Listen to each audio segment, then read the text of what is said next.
1 யோவான் 3ஆம் அதிகாரம் 1ஆம் வசனம். 1 யோவான் புஸ்தகம் 3ஆம் அதிகாரம் 1ஆம் வசனம். நாம் தேவனுடைய பிள்ளைகள் என்று அழைக்கப்படுவதினாலே பிதாவானவர் நமக்கு பாராட்டின அன்பு எவ்வளவு பெரிதென்று பாருங்கள். உலகம் அவரை அறியாதபடியினாலே நம்மையும் அறியவில்லை. ஆண்டவருடைய பிள்ளை என்று அழைக்கப்படுவதற்கு எனக்கு ஒரு தகுதி இருக்கிறா அப்படின்னு பார்த்தா ஒருவருக்கும் அந்த தகுதி கிடையாது. ஆனால் தேவன் நம்மேல் வைத்த அன்பை எப்படி வெளிப்படுத்துறார் தெரியுமா? இவர்கள் என்னுடைய பிள்ளைகள் என்று நம்மை அழைத்து அவருடைய அன்பை நமக்கு வெளிப்படுத்தி இருக்கிறார்.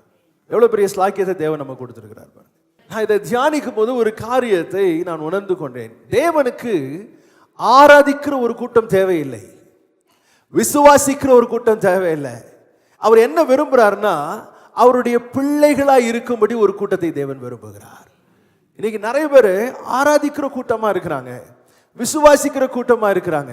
ஆனா அவருடைய பிள்ளை என்ற அந்த ஸ்தானத்தை உணர்ந்தவர்கள், யாருடைய பிள்ளைன்ற அந்த ஸ்தானத்தை உணர்ந்துட்டேன்னா என் வாழ்க்கை வித்தியாசமா இருக்கும், என்னுடைய நடக்கை வித்தியாசமா இருக்கும், என்னுடைய பேச்சு வித்தியாசமா இருக்கும். இன்னைக்கு பிரச்சனை என்ன அப்படின்னு சொன்னா, அநேகர் எப்படிப்பட்ட ஒரு ஸ்லாக்கியத்தை தேவன் எனக்கு கொடுத்திருக்கிறார். அநேக பக்தர்கள் இருக்கிறாங்கல்ல, நிறைய பக்தர்கள் இருக்கிறாங்க. இவருக்கு பக்தர், இவருக்கு பக்தர் அப்படின்னு நம்ம சொல்றாங்க. ஆனால் தேவன் என்ன எதிர்பார்க்கிறார் தெரியுமா? நீங்களும் நானும் அவருக்கு என்னவா இருக்கணும்? சத்தமா சொல்லுங்க, என்னவா இருக்கணும்? பிள்ளைகள். எவ்வளவு பெரிய ஸ்லாக்கியத்தை தேவன் கொடுத்திருக்கிறார் பாருங்க. அவர் நம் மேல் வைத்த அன்பை எப்படி வெளிப்படுத்துகிறார் அப்படின்னு சொன்னா, ஆராதிக்கிற ஒரு கூட்டத்திலே நீங்கள் இருக்க வேண்டும் என்று அவர் விரும்பவில்லை. அவருடைய பிள்ளை அப்படின்னா அவருடைய குடும்பத்தில் ஒரு அங்கமாய் நீங்களும் நானும் இருக்க வேண்டும் என்று தேவன் விரும்புகிறார். சபை என்பதுதான் தேவனுடைய குடும்பம் என்பதை நாம் தியானித்துக் கொண்டு வருகிறோம். இந்த சபை என்பது தேவனுடைய குடும்பம். இந்த குடும்பத்திலே நாம் எல்லாரும் தேவனுடைய என்னவா இருக்கிறோம்? சொல்லுங்களேன், என்னவா இருக்கிறோம்? இந்த ஸ்லாக்கியம் எவ்வளோ பெரிய ஸ்லாக்கியம் யோசித்து பாருங்களேன். கொஞ்சம் ஒரு நிமிஷம் எடுத்து யோசிங்க. நான் தேவனுடைய பிள்ளை, எவ்வளோ பெரிய ஒரு இடத்தை தேவன் எனக்கு கொடுக்கிறார். அது எப்படி சாத்தியமாகிறது? ஆண்டவராகிய இயேசு கிறிஸ்துவின் மேல் விசுவாசம் வைக்கிற எல்லாரையும் தேவனுடைய பிள்ளைகளாகும்படி தேவன் நமக்கு கிருபை செய்திருக்கிறார். அப்போ பிள்ளை அப்படிங்கிற அந்த ஸ்தானத்தை நல்லா புரிஞ்சுக்கிட்டோம் அப்படின்னு சொன்னா, நம்ம ஜெபம் வித்தியாசமா இருக்கும், நம்முடைய வேத வாசிப்பு வித்தியாசமா இருக்கும், தேவனோடு இருக்கிற உறவு வித்தியாசமா இருக்கும். ஏன்னா நான் யாரு? நான் ஒரு அடிமை கிடையாது, தேவனுடைய பிள்ளை. ஒரு குடும்பத்தில் இருக்கிற அந்த பிள்ளைக்கு எப்படிப்பட்ட ஸ்லாக்கியங்களும் பாக்கியங்களும் இருக்கிறதோ அப்படிப்பட்ட ஸ்லாக்கியங்களும் பாக்கியங்களையும் தேவன் நமக்கு தந்திருக்கிறார். அவருடைய பிள்ளைகளாய் நம்ம என்ன செய்திருக்கிறாரு? ஏற்றுக்கொண்டிருக்கிறார். ஒவ்வொரு நாளும் காலையில் எழும்பும் போது சொன்னா, நான் தேவனுடைய பிள்ளை, நான் ஆண்டவருடைய பிள்ளை, என்னை குறித்து தேவன் சில திட்டங்களை வச்சிருக்கிறாரு, அந்த திட்டங்கள் என்னுடைய வாழ்க்கையில நிறைவேறும், அவர் அதை செய்ய வல்லவராயிருக்கிறார். அல்லேலூயா. அப்போஸ்தலர் 2ஆம் அதிகாரம் 42ஆம் வசனத்தை நாம வாசிக்கணும். ஆதியிலே தேவனுடைய குடும்பமாகிய சபை என்ன செய்தது? அப்போஸ்தலர் 2ஆம் அதிகாரம் 42ஆம் வசனம். அவர்கள் அப்போஸ்தலருடைய உபதேசத்திலும் அந்யோன்யத்திலும் அப்பம் பிட்குதலிலும் ஜெபம் பண்ணுதலிலும் உறுதியாக தரித்திருந்தார்கள். இந்த சபையினுடைய 4 அம்சங்களை நாம் இங்க வாசிக்கிறோம். ஒரு சபை என்று சொன்னால் இந்த 4 காரியங்களும் அதில் இருக்கணும். சபை அப்படின்னு சொன்னா தேவனுடைய குடும்பம் அப்படின்னு சொன்னேன். குடும்பம்னா என்னென்ன இருக்கணும் அப்படிங்கிறத நாம தியானித்து வரும். முதலாவது காரியம் அவர் என்ன சொல்றாரு? அப்போஸ்தலருடைய உபதேசம். அப்போஸ்தலருடைய உபதேசம். சபையில உபதேசம் இருக்கணும். உபதேசம்னா ஆங்கிலத்தில் சொல்லுகிறது டீச்சிங், கற்றுக் கொடுக்கப்பட வேண்டும். இன்றைக்கு அநேக இடங்களிலே எது குறைவுபடுகிறது அப்படின்னு சொன்னா, இந்த உபதேசம் என்பது குறைவுபடுகிறது. நீங்க யோசித்து பாருங்க, நம்ம வீட்டில் இருக்க நம்முடைய பிள்ளைகளுக்கு பெற்றோர் காரியங்களை சொல்லிக் கொடுக்கவில்லை என்றால் பிள்ளைகள் என்ன ஆவாங்க? நிறைய குடும்பங்கள்ல பிள்ளைகள் தடுமாறுகிறதற்கு காரணம் என்ன? பெற்றோர் அவர்களுக்கு சொல்லிக் கொடுக்க வேண்டியது என்ன பண்ணல? சொல்லிக் கொடுக்கல. எப்ப தெரியும் தெரியுமா? கல்யாணம் ஆகி போன பிறகு கணவன் கேட்பாரு, உங்க அம்மா உனக்கு இதெல்லாம் சொல்லுங்க. உங்க வீட்டில் அப்படி கேட்க மாட்டாங்களா? உங்க அம்மா இப்படி உங்களுக்கு என்ன வளர்த்து இருக்கிறாங்க? நிறைய பேர் அனாவசியம் சொல்லிட்டு போயிடுவாங்க. பிள்ளை வளர்த்து பார்த்தா தானே தெரியும். என்னத்தை வளர்த்துருக்கிறாங்க பாரு அப்படின்வாங்க. அப்படின்னா அங்கே என்ன குறைவுபடுகிறது? கற்றுக் கொடுத்தல் குறைவுபடுகிறது. சபையில் என்ன இருக்கணும் தெரியுமா? கற்றுக் கொடுத்தல் இருக்கணும். இது ஒரு பகுதி. கற்றுக்கொள்ளுதலும் இருக்கணும். புரியுதா உங்களுக்கு? ஒரு பிள்ளை பரீட்சையில் தோல்வி அடையுதுன்னா 2 காரணங்கள் இருக்கும். ஒன்று, சரியாய் கற்றுக் கொடுக்கப்படவில்லை அல்லது சரியாய் கற்றுக்கொள்ளவில்லை. இது 2 நடந்தாலும் பிள்ளை பரீட்சையில் என்ன ஆயிரும்? தோற்று போயிடும். இன்னைக்குள்ள விசுவாசிகள் ஆலயத்துக்கு வரும் பொழுது, தேவனுடைய குடும்பத்துக்கு நான் வர்றேன், இன்னைக்கு என்ன காரியத்தை அப்பா எனக்கு சொல்லிக் கொடுக்க போறாங்க, ஆண்டவர் எனக்கு என்ன சொல்ல போறாங்க அப்படிங்கிற ஒரு எதிர்பார்ப்போடு ஆலயத்துக்கு வரணும். சும்மா வந்தோம், சும்மா போனோம், ஆலயத்துக்கு வந்தோம், கொஞ்ச நேரம் நல்லா பாட்டு பாடணும், வசனம், அப்படி கிடையாது. இது கற்றுக் கொடுக்கப்படுகிற ஒரு இடமாக இருக்கிறது. ஒரு பள்ளிக்கூடத்துக்கு ஒரு பிள்ளை போனால் எப்படி போகணும்? Text book, note book, pen இதெல்லாம் கரெக்டாக எடுத்து நீட்டாக ட்ரெஸ் பண்ணி நம்ம போகணும்னு எதிர்பார்க்குறோம். நேரத்துக்கு போகணும்னு எதிர்பார்க்குறோம்ல. ஒரு பள்ளிக்கூடத்தில் ஒரு பிள்ளை தாமதமாக வந்தால் படிக்க முடியாதா? ஷூ பாலிஷ் பண்ணாமல் இருந்தால் படிக்க முடியாதா? ஆனால் அவைகள் எல்லாம் ஒழுங்குகள். அது ஏன் கற்றுக் கொடுக்க வேண்டி இருக்கிறதுனா, அந்த ஒழுங்குகள் இருந்தால் தான் படிப்பு சரியா என்ன பண்ணும்? வரும். அதான் ரொம்ப முக்கியம். அப்போ ஆலயத்துக்குள்ளே வரும் பொழுது நாம் ஒரு நல்ல மாணாக்கராய் ஒரு எதிர்பார்ப்போடு வரணும். இன்னைக்கு ஆண்டவர் எனக்கு என்ன சொல்லிக் கொடுக்கிறாரோ அதை நான் என்ன செய்யணும்? கற்றுக்கொள்ள வேண்டும். அப்போ குறிப்பெடுக்கணும். வீட்டில் போய் அதை என்ன செய்யணும்? தியானித்து பார்க்கணும். வசனம் பெரிய ஒரு வருத்தம் என்ன அப்படின்னு சொன்னால், பல ஆண்டுகள் விசுவாசிகள், ஆனால் வேத புத்தகத்தில் ஒரு புத்தகத்தை திருப்புவதற்கு கூட இன்னும் பழகவில்லை. பிள்ளைகளுக்கு கற்றுக் கொடுங்க. பிள்ளைகள் வேதாகமம் இல்லாமல் ஆலயத்துக்கு வரக்கூடாது. வேதாகமத்தை திருப்புவதற்கு பிள்ளைகளுக்கு கற்றுக் கொடுக்க வேண்டும், பழக வேண்டும். குடும்பம் என்பது சும்மா வந்து போற இடம் அல்ல. அங்கே சில காரியங்களை பிள்ளைகளுக்கு நாம் என்ன செய்யணும்? சொல்லிக் கொடுக்கணும். இதை விட்டுட்டோம் அப்படின்னு சொன்னா ஒரு நாள் நம்ம யோசிப்போம், ஐயோ என் பிள்ளை ஏன் இப்படி இருக்குன்னா, காரணம் கற்றுக் கொடுக்கவும் இல்லை, அவர்கள் கற்றுக்கொள்ளவும் இல்லை. இன்னைக்கு ஆண்டவர்கிட்ட சொல்லுங்க, ஆண்டவரே ஒவ்வொரு முறை நான் ஆலயத்துக்கு வரும் பொழுதும் நீங்க என் கூட என்ன பேசுறீங்கிறத நாங்க கவனித்து கேட்டு உள்வாங்கி அதை தியானிக்க எனக்கு உதவி செய்யும் ஆண்டவரே. நல்லா கவனிக்கணும். குடும்பத்துக்கு ஒரு தேவனுடைய குடும்பத்துக்கு ஒரு அவப்பெயர் உண்டாவதற்கு காரணம் என்ன?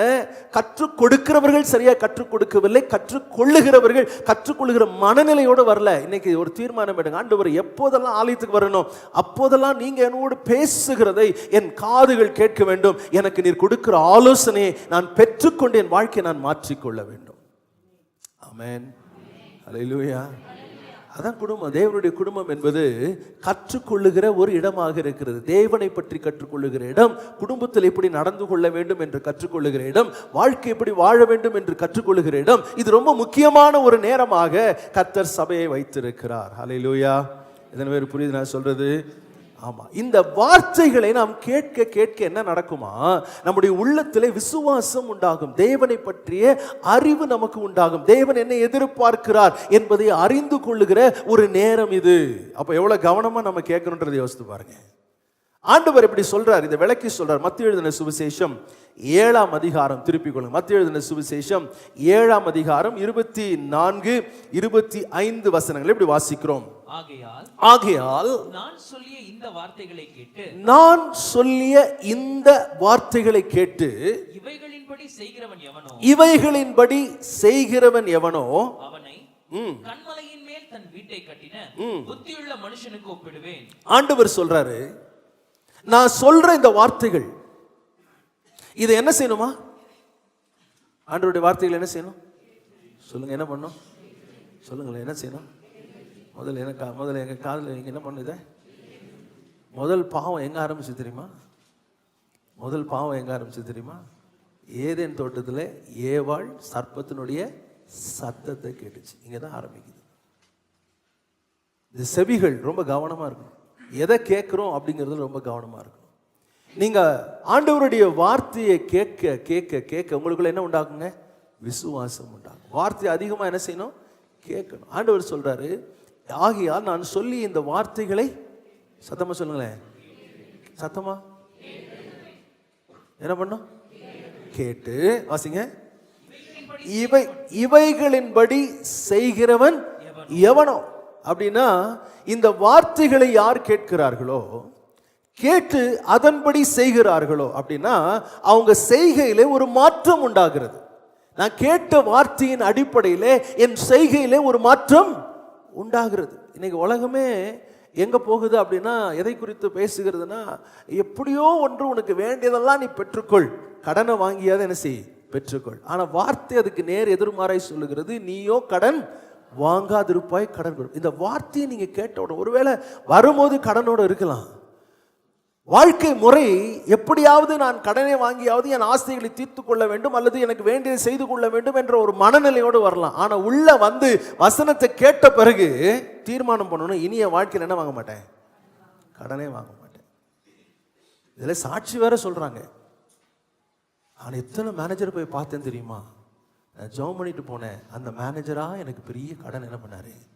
இந்த மாதிரி சாட்சியெல்லாம் சொல்லாதீங்க, வேதத்துக்கு புறம்பானது. எத்தனை பேர் புரியுது நான் சொல்றது? ஆமென்.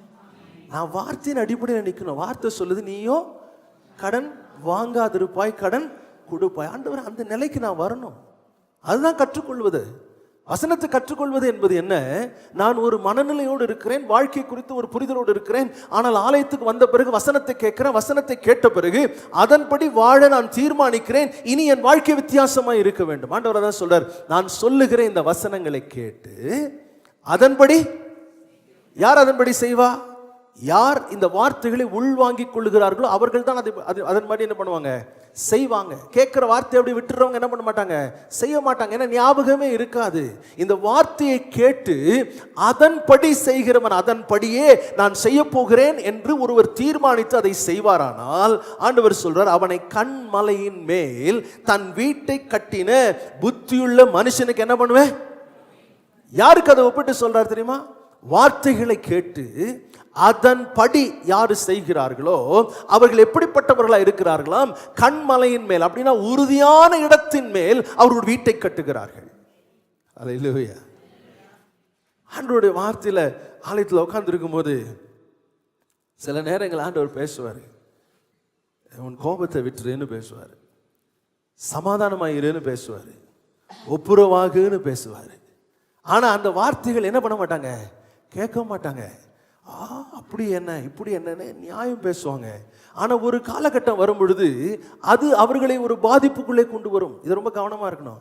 ஆண்டவருடைய சமூகத்துல வந்து வசனத்தை கேட்கறது மட்டும் இல்ல, இந்த வார்த்தையின்படி செய்ய கவனமா இருக்கணும். அதை செயல்பாட்டுக்குள்ள என்ன செய்யணும், கொண்டு வரணும். அந்த மனுஷனை பற்றி தான் ஆண்டவர் சொல்றாரு, கண்மலையின் மேல் தன் வீட்டை கட்டின யாரா இருக்கிறாரா? புத்தியுள்ள மனிதன். புத்தி எங்க இருந்து வருது? வார்த்தையிலிருந்து வருகிறது. அல்லேலூயா. இன்னைக்கு சொல்லுங்க ஆண்டவர்கிட்ட, ஆண்டவரே எனக்கு நேராய் வருகிற வார்த்தைகள் வரும்பொழுது அதை எனக்கென்று நான் ஏற்படுத்தி கொள்ள வேண்டும். சில ரொம்ப அற்புதமான விசுவாசிகள் இருக்கிறாங்க. ஆலயம் முடிஞ்சு போகும்போது அவங்க சொல்லுவாங்க, பாஸ்டர் ரொம்ப நல்லா இருந்துச்சு செய்தி பாஸ்டர், ஆனால் எனக்கு பெரிய வருத்தம், அந்த சகோதரன் வரல, அவருக்கு தான் நீங்கள் பேசுனீங்க. கடவுளே, அவர் வந்திருந்தாருன்னா எவ்வளவு யூஸ்ஃபுல்லா இருந்திருக்கும் தெரியுமா? அப்ப உங்களுக்கு யூஸ் இல்லையா? எப்பவுமே வசனத்தை கேட்கும்போது இந்த வார்த்தை எனக்குரிய வார்த்தை, எனக்காக கர்த்தர் கொடுக்கிற வார்த்தை அப்படிங்கிற அந்த உணர்வோடு வார்த்தையை ஏற்றுக்கொள்ளுகிற ஒரு மனநிலை நமக்கு என்ன செய்யணும், உண்டாகணும். இரண்டாவது அந்யோன்யம் அப்படின்னு அவர் சொல்றார். ரெண்டாவது என்னங்க? ஆங்கிலத்தில் ஃபெலோஷிப் அப்படிங்கிற வார்த்தை. நிறைய பேர் இதையும் நட்பையும் குழப்பிக் கொள்ளுகிறார்கள். நட்பு வேறு, அந்யோன்யம் வேறு. நட்பு என்பது என்ன? நான் யாரோட நட்பு வைத்துக் கொள்வேன்? இன்னைக்கு அவருடைய பிறந்த நாளுக்கு நான் ஒரு பரிசு கொடுத்தால் அவர் என்னுடைய பிறந்த நாளுக்கு கண்டிப்பாக இதைவிட ₹1 அதிக மதிப்புள்ள ஒரு பரிசை கொடுப்பார். அதுதான் நட்பு. அதான் என்னங்க நட்பு. நட்புனா என்னன்னு தெரியுதா உங்களுக்கு? நான் கிறிஸ்மஸ்க்கு அவங்களுக்கு என்ன கொடுத்தேன்? கேக் கொடுத்தேன். அவங்க பண்டிகைக்கு என்ன கொடுத்தாங்க? பிரியாணி கொடுத்தாங்க. அதான் நட்பு. நட்பு அப்படிங்கிறது ஒரு எதிர்பார்ப்போடு செய்கிற ஒன்று. அந்யோன்யம் என்பது அது அல்ல. அந்யோன்யம் என்பது பகிர்ந்து கொடுப்பது. அந்யோன்யம் பகிர்ந்து கொடுப்பது. ஆதி சபையில முதலாவது என்ன இருந்துச்சு? உபதேசம் இருந்தது. இரண்டாவது என்ன இருந்தது? அந்யோன்யம் இருந்தது என்று நம்மால் வாசிக்க முடிகிறது. இன்னைக்கு தேவனுடைய குடும்பத்தில் அந்த அந்யோன்யம் இருக்குதா அப்படின்னு பார்க்குறீங்களா? எங்கேயாவது அப்படி இருக்கா? அந்யோன்யம் இருக்கா? குறைவுபடுகிறத நம்மளால் என்ன செய்ய முடியுது, பார்க்க முடியுது. ஒரு மாமியாரும் மருமகளும் சண்டை போட்டுக்கிட்டு இருந்தாங்க. மருமகள் ஆலோசனை கேட்கணும், எப்படி இதை சரி பண்ணுறது அப்படின்னு கேட்க வந்தவங்க அவங்கள்ட்ட சொன்னாங்க, ஆலோசனையாக சொன்னாங்கம்மா, நீங்களும் ஆண்டவரை ஏற்றுக்கிட்டவங்க, ஆண்டவரை நம்புகிறவங்க, அவங்களும் ஆண்டவரை ஏற்றுக்கிறவங்க நம்புகிறவங்க, ரெண்டு பேரும் ஒரே இடத்துக்கு தானே போகிறீங்க, பரலோகத்துக்கு தானே போகணுன்னு ஆயத்தம் ஆயிட்டுருக்கிறீங்க, இப்படி சண்டை போட்டுட்டு இருந்தா எப்படி அப்படின்னு ரொம்ப தெளிவாக சொல்லிட்டாங்க. எங்கள் மாமியார் போகிற பரலோகம் எனக்கு வேணாம், அந்த பரலோகத்தில் அவங்க இருப்பாங்க அப்படின்னா அது எனக்கு என்ன செய்ய வேண்டாம், வேண்டாம். ஆண்டவர் என்ன ஒரு மாமியாருக்கு ஒரு பரலோகம், மருமகளுக்கு ஒரு பரலோகம் செஞ்சு வச்சிருக்கிறாரு. என்ன கொடுமை பாருங்க. அப்படின்னா ஒன்றும் கற்றுக்கொள்ளவே இல்லை, அடிப்படையே இல்லை, நம்மளே நம்ம ஏமாத்திக்கிறோம். நான் ஒன்று சொல்லுவேன், நம்முடைய நேரங்கள்லாம் ரொம்ப விலையேற பெற்றது. நேரத்தை வீணாக்கக்கூடாது, ஆண்டவருடைய நேரத்தை என்ன செய்யக்கூடாது, வீணாக்கக்கூடாது. ஆலயத்துக்கு வந்தோம்னா கற்றுக்கொண்டதை செயல்படுத்துகிறவர்களாக நம்ம இருக்கணும். அந்யோன்யம் ஒரு குடும்பத்துக்குள்ள இல்லை, சபைக்குள்ள இல்லைன்னா எப்படி ஆண்டவர் செயல்பட முடியும்? ரொம்ப அழகா வசனம் சொல்லுகிறது, 2 பேர் ஒருமனப்பட்டால் என்ன செய்யணுமா, ஒரு மனம். அப்படின்னா ஒரே மனமாக நாம் இருக்கணும், ஒரு மனமாய் மாறணும். அதான் அந்யோன்யம். இன்னைக்கு ஆண்டவர்கிட்ட சொல்லுங்க, ஆண்டவரே நான் பகிர்ந்து கொடுக்கிறவனா இருக்க எனக்கு உதவி செய்யும். எதை செய்தாலும் ஒரு எதிர்பார்ப்போடு நான் செய்வதற்காக தேவன் என்னை அழைக்கவில்லை. எதை செஞ்சாலும் ஒரு எதிர்பார்ப்பு, இதுல தான் உனக்கு கிடைக்குமா, ஏதாவது பதவி கிடைக்குமா, ஏதாவது பணம் கிடைக்குமா, ஏதாவது லாபம் கிடைக்குமா, அந்த எண்ணத்தை விட்டுட்டு இன்னைக்கு ஆண்டவர்கிட்ட சொல்ல, எனக்கு கர்த்தர் கொடுத்த நன்மைகளை பகிர்ந்து கொடுக்கிற ஒரு இருதயம் எனக்கு உண்டாக வேண்டும். ஆமென். ஒரு துக்க வீட்டில் நம்ம இருக்கணும், அவங்களுக்கு ஆறுதல் சொல்லணும். அப்படிதான் வசனம் சொல்லுது. நீங்க ஒருவரை ஒருவர் தேற்றுங்க. பகிர்ந்து கொடுத்தல் என்றால் எப்பொழுதுமே பணத்தை குறித்து அல்ல. அப்படிதான் எல்லாருடைய எண்ணமும் வந்துருது. ஒரு சிலருக்கு பணம் தேவையில்லைங்க, ஒரு சிலருக்கு அந்த கரிசனையும் விசாரிப்புமே அவங்களுக்கு ஒரு பெரிய திருப்தியை கொண்டு வரும். தீவா இருக்கக்கூடாது, குடும்பமாக இருக்க நாம் கற்றுக்கொள்ள வேண்டும். பவுல் இப்படி சொல்றாரு, கலாத்தியருக்கு எழுதும் பொழுது அவருக்கு சபை மூப்பர்கள் சொன்னாங்க, என்ன சொல்லி கொடுத்தாங்க தெரியுமா, தரித்திரரை நினைத்து கொள்ளுங்கள். சத்தமா சொல்லுங்களேன்.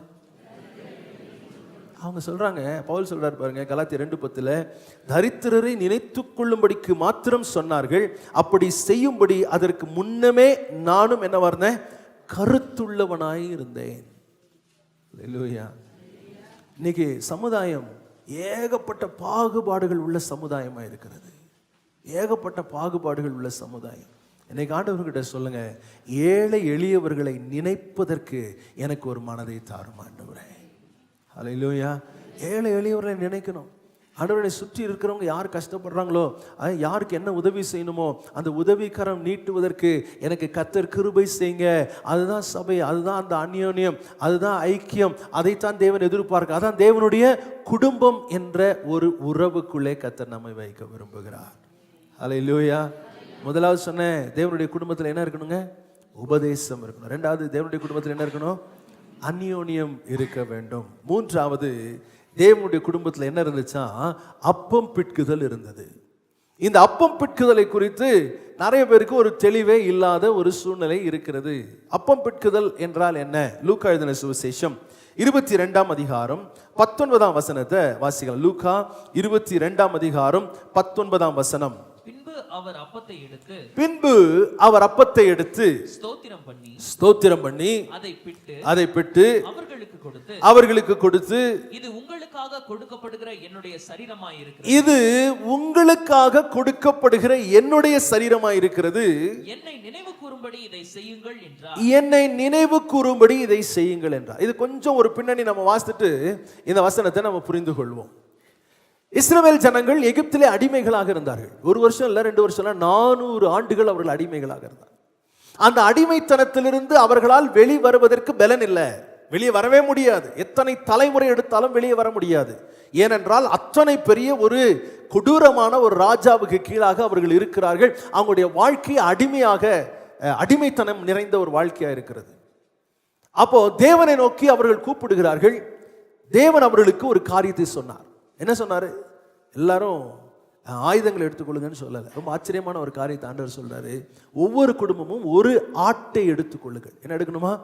ஒரு ஆட்டை எடுத்து அதை அடித்து அதனுடைய ரத்தத்தை என்ன செய்யுங்க, நிலக்காலில் பூசுங்க. உங்க வீட்டின் நிலக்கால்களில் அந்த ஆட்டினுடைய ரத்தத்தை பூசுங்க, அதை மாம்சத்தை சுட்டு நீங்கள் புசியுங்கள் அப்படின்னு ஆண்டவர் அவர்களுக்கு ஒரு ஆலோசனையாக சொல்லுகிறார். இவங்க ஆண்டவருடைய வார்த்தையின்படியே செய்து முடித்து விட்டு அவர்கள் காத்திருக்கிறார்கள். என்ன செய்றாங்க? காத்திருக்கிறாங்க.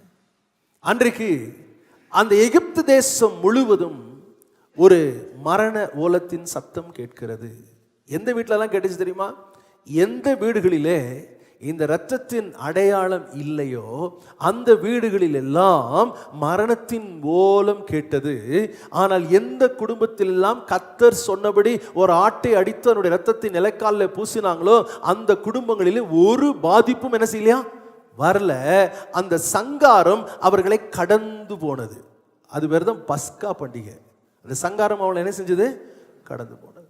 அப்போ அதுக்கு அப்புறம் அந்த எகிப்தின் ராஜா அவங்களை விடுதலை ஆக்குறான். ஐயா சாமி, இனிமேல் நீங்க என்ன செய்யாதீங்க, இங்க இருக்காதீங்க, நீங்க போயிருங்கன்னு சொல்லி அவங்கள அனுப்பி விடுகிறார். அவர்கள் அந்த இரவு, இத்தனை 430 ஆண்டுகள் இருந்த அடிமைத்தனம் ஒரே இரவிலே ஒவ்வொரு குடும்பம் ஒரு ஆட்டை அடித்து ரத்தத்தை பூசினதின் அடிப்படையிலே அவர்கள் விடுதலை ஆக்கப்பட்டார்கள். இததான் இஸ்ரவேல் ஜனங்கள் வருஷந்தோறும் பஸ்கா என்ற ஒரு பண்டிகையை அவர்கள் கொண்டாடி வந்தார்கள். என்ன பண்டிகை கொண்டாடினாங்க? எதை நினைவு கூர்ந்தாங்க? நாங்க சாகாம தேவன் எங்களை பாதுகாத்து கொண்டார். எல்லார் மேலேயும் தண்டனை வந்துச்சு, எங்க மேல தண்டனை வரல. நாங்க ரொம்ப நல்லவங்கனால இல்ல, அந்த ஆட்டுக்குட்டியின் ரத்தம் எங்களை பாதுகாத்தது அப்படிங்கிறத நினைவு கூறுவதற்கு தான் அவங்க என்ன பண்டிகை கொண்டாடினாங்க? பஸ்கா என்ற பண்டிகை. ஆங்கிலத்தில் பாஸ் ஓவர்.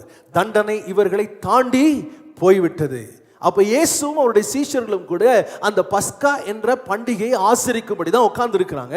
அப்படி உட்கார்ந்து இருக்கும் பொழுது இயேசு அப்பத்தை எடுத்து உடைச்சு அவர் இப்போ அதுக்கு புதிய அர்த்தத்தை சொல்றாரு. இது என்னுடைய சரீரமாக இருக்கிறது. அன்னைக்கு நீங்க ஒவ்வொரு வீட்டிலும் ஒரு ஆட்டை அடிச்சீங்கல்ல, அதுக்கு பதிலாக நான் உங்களுக்காக அடிக்கப்பட போகிறேன். நான் அடிக்கப்படுவதினாலே தண்டனை உங்கள் மேல் வருவதில்லை. நீங்கள் அதை விசுவாசிப்பீர்கள் என்றால் தண்டனை உங்களை என்ன செய்ய போகுது? தாண்டி போகுது. அல்லேலூயா. விளங்குதா உங்களுக்கு? அதான் சொன்னாரு, அந்த அப்பமும் அந்த ரசமும் இயேசு கிறிஸ்துவனுடைய சரீரத்துக்கும் அவருடைய இரத்தத்துக்கும் என்னவா இருக்குது? அடையாளமாக இருக்கிறது. இதான் புதிய உடன்படிக்கை. புதிய அர்த்தத்தை கர்த்தர் அவங்களுக்கு என்ன சொல்றாரு? சொல்லி கொடுக்கிறார். பாருங்களேன், ஆதி சபை என்ன பண்ணாங்க தெரியுமா? எப்போதெல்லாம் கூடினார்களோ அப்போதெல்லாம் இதில் பங்கு கொண்டாங்க. இன்னைக்கு இந்த அர்த்தத்தை சபை மறந்துருச்சு. என்ன சொல்ல தெரியுமா? நீ காலை கழுவணும்னு சபை என்ன சொல்லுது தெரியுமா? நீ வெள்ளையும் போட்டு தான் இதில் என்ன செய்யணும்? எடுக்கணுங்குது. நிறைய பாரம்பரியங்கள் இதுக்குள்ளே வந்துருச்சு. நான் சொல்றேன், இதெல்லாம் ஒழுங்குகளை கடைபிடிங்க, தப்பு கிடையாது. பாரம்பரியத்தை உள்ள என்ன செய்ய கொண்டு வரவே கூடாது. எதையுமே கட்டாயப்படுத்தக்கூடாது. அங்கே ஆண்டவர் அந்த நாளிலே அந்த அப்பமும் ரசமும் எப்படிப்பட்டது என்பதை அவர்களுக்கு விளக்கி சொல்லுகிறார். ஆனா இந்த வசனத்தை வாசிக்கும் பொழுது சில நேரங்களில் சிலருக்கு சில பயம் உண்டாகும். நல்ல கவனிங்க. எப்படி எகிப்தின் மேல் வர வேண்டிய தண்டனை அந்த ஆட்டுக்குட்டி விலக்கினதோ அதுபோல மனுக்குலத்தின் மேல் வர வேண்டிய தண்டனையை இயேசு தம்மேல் ஏற்றுக்கொண்டு அவரை விசுவாசிக்கிறவர்களை பாதுகாக்கிறார். அதுதான் அப்பம் பிட்குதல். அல்லேலூயா. இப்போ 1 கொரிந்தியர்ல சில காரியங்களை சொல்லுகிறார். இது நம்ம அடிக்கடி வாசிக்கிறோம், ஆனால் அதனுடைய அர்த்தத்தை இன்னைக்கு இன்னும் கொஞ்சம் ஆழமாக புரிந்து கொள்ளும். 1 கொரிந்தியர் புஸ்தகம் 11ஆம் அதிகாரம் 28 - 31 வசனங்கள் வரைக்கும் வாசிங்க. எந்த மனுஷனும் தன்னைத்தானே சோதித்தறிந்து இந்த அப்பத்தில் புசித்து இந்த பாத்திரத்தில் பானம் பண்ண கடவன். எண்ணத்தினாலெனில் அபாத்திரமாய் போஜனம் பண்ணுகிறவன் கர்த்தருடைய சரீரம் இன்னதென்று நிதானித்து அறியாததினால் தனக்கு ஆக்கினை தீர்ப்பு வரும்படி போஜன பானம் பண்ணுகிறான். இது நிமித்தம் உங்களில் அநேகர் பலவீனரும் வியாதி உள்ளவர்களுமாய் இருக்கிறார்கள், அநேகர் நித்திரையும் அடைந்திருக்கிறார்கள். நம்மை நாமே நிதானித்து அறிந்தால் நாம் நியாயம் தீர்க்கப்படும். இந்த பகுதியை பொதுவாக கர்த்தருடைய பந்தியை ஆசரிக்க முன்னாடி என்ன செய்வாங்க? வாசிப்பாங்க. சில இடங்கள்ல இதை வாசித்து சில காரியங்கள்லாம் வியாக்கியானமா சொல்லும் பொழுது நமக்கு எல்லாம் யோசிக்கணும் தெரியுமா? வெளியே ஓடிடலாம்ப்பா சாமி, ஐயோ நம்ம தப்பான இடத்துல உக்காந்துருக்கிறோம் போல அப்படிங்கிற எண்ணமே நமக்கு வந்துடும். இந்த வசனத்தை எப்படி புரிந்து கொள்ள வேண்டும்? முதலாவது சொல்றாரு, தன்னைத்தான் சோதித்து அறிந்து. என்ன நான் சோதிச்சு பார்த்தா என்னங்க மிஞ்சம்? என்ன மிஞ்சம்? என் குறைபாடுகள் தான் மிஞ்சம். யாராவது சொல்ல முடியுமா நான் ரொம்ப தகுதியா இருக்கிறேன் ஆண்டவருடைய பந்தியில பங்கு கொள்றதுக்கு? இயேசுனுடைய சரீரத்தில் கையில் எடுக்கிறதுக்கு நான் தகுதியா இருக்கிறேங்க, என்கிட்ட குறையே இல்லைன்னு சொல்ல முடியுமா? சொல்ல முடியாது. நான் என்னை ஆராய்ந்து பார்க்க வேண்டும் என்று சொன்னால் வசனம் என்று சொல்லுகிறது, நான் எவ்வளவு தகுதியற்றவன் என்ற எண்ணம் முதலாவது எனக்கு வரணும். அதான் சொல்றார், தன்னைத்தானே என்ன பண்ணுமா? சோதித்து அறிந்து. நான் எப்படிப்பட்ட ஒரு எண்ணத்தோடு இதை அணுகப் போகிறேன்? கர்த்தருடைய பந்தியை நான் என்ன மனநிலையோடு அணுகப் போகிறேன்? நான் எவ்வளவு குறைவுள்ளவன் என்பதை நான் உணர்ந்து கொள்ள வேண்டும். தன்னைத்தான் நிதானித்து சோதித்து அறிந்து. அடுத்து சொல்றாரு, அதை அபாத்திரமாய் போஜனம் பண்ணக்கூடாதுன்றார். அப்படின்னா என்ன அர்த்தம்? அலட்சியமா இதுல பங்கு கொள்ளக்கூடாது. நான் ஏதோ வந்தேங்க, எனக்கு ஒரு அப்பம் கொடுத்தாங்க, ரசம் கொடுத்தாங்க, நான் வாங்கிட்டேன் போயிட்டேனோ, அப்படி கிடையாது, அப்படி கிடையாது. அடுத்து சொல்றாரு, கர்த்தருடைய சரீரத்தை நிதானித்து அறிந்து. நான் எவ்வளவு அபாத்திரனா இருக்கிறேன், என் தேவன் எவ்வளவு பெரியவராய் இருக்கிறார், என் மேல் பாராட்டின அந்த அன்பு எவ்வளவு பெரிய அன்பு என்பதை நான் நிதானித்து அதை அறிந்து கொள்ள, அவர் சரீரம் எப்படிப்பட்டது அப்படிங்கிறத நான் அறிந்து கொள்ள வேண்டும் என்று கர்த்தர் விரும்புகிறார். ஆமென். அவர் சொல்றார், அபாத்திரமாய் பங்கு கொண்டால் இந்த பாதிப்புகள் இருக்கிறது, பாத்திரமாய் பங்கு கொண்டால் என்ன கிடைக்கும்? கண்டிப்பாக இதில் விடுதலை உண்டு, சுகம் உண்டு, ஜெயம் உண்டு, எல்லா நன்மைகளையும் கர்த்தர் இதில் வைத்திருக்கிறார். ஆண்டவர் சொன்னார், என்னை நினைவு கூறும்படி இதை செய்யுங்கள். ஆகையால் தான் ஆதி சபை என்ன பண்ணாங்க தெரியுமா? வீடுகள் தோறும் கூடுவாங்க. இன்னைக்கு அது ஒரு சிலருடைய மனதிலே ஒரு பெரிய பிரச்சனை. எங்க வீட்டில் இதை எடுக்கலாமா? கண்டிப்பா எடுக்கலாம். ஆதி சபையில அதை செய்தார்கள். என்ன பண்ணாங்க? நாம இதில் பங்கு கொள்ளும் பொழுதெல்லாம் என்ன செய்யறோம்? இயேசுவை நினைவு கூறுகிறோம், அவருடைய சிலுவையின் மரணத்தை நினைவு கூறுகிறோம், அவர் நமக்காக பரிகார பலியாய் மரித்ததை நாம் என்ன செய்யறோம்? நினைவு கூறுகிறோம். வீட்டில் செய்யலாம், தப்பு கிடையாது. அப்போ சரியாக இதை அணுகும் போது நமக்கு சுகம் உண்டாகிறது. நான் சொல்றேன், இன்றைக்கு கர்த்தருடைய பந்தியில நீங்க பங்கு கொள்ளும் பொழுது பலவீனமா இருந்தீங்கன்னா விசுவாசித்து இதுல பங்கு கொள்ளுங்க. ஆண்டவரே, உம்முடைய தழும்புகளால் என்னை நீ சுகமாக்கும். நான்காவது என்ன இருந்தது தெரியுமா? ஜெபங்கள் இருந்தது. நான்காவது என்ன இருந்துச்சு? ஜெபம் இருந்தது.